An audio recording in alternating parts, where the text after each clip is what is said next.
ஆனா, இந்த ஆண்டை பொறுத்தவரைக்கும் 2024 பொறுத்தவரைக்கும், அவரு வருவதற்கான வாய்ப்புகள்ங்கிறது மிகவும் குறைவு. ஏன்னா, அந்த 2024 அப்படிங்கிறது வந்து 8ஆம் எண் ஆதிக்கத்தில வருது.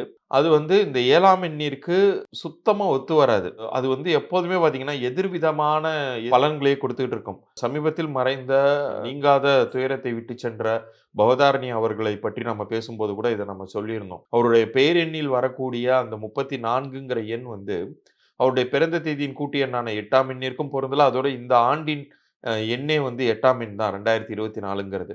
அது வந்து எந்த அளவுக்கு ஒரு ஷாக்கிங்கான ஒரு ரிசல்ட்ட குடுத்துச்சுங்கிறதெல்லாம் நம்ம பார்த்தோம். ஸோ இது வந்து தோனி அவர்களுக்குமே வந்து பொருந்தும். அவரு வந்து ஒன்ஸ் வரமாட்டாரு. அந்த டிசிஷன்ல அவரு ஸ்ட்ராங்கா இருப்பாரு, ஃபர்மா இருப்பாரு. ஒருவேள அப்படி ரசிகர்களின் கட்டாயத்தின் பேர்ல அவரு வந்து வராரு, கலந்துக்கிறாரு, ஒரு போட்டியில எடுக்கிறார்ன்னா, அந்த சென்ற ஆண்டில் தக்க வைத்துக் கொண்ட அந்த ஒரு ஸ்டார் அந்தஸ்தை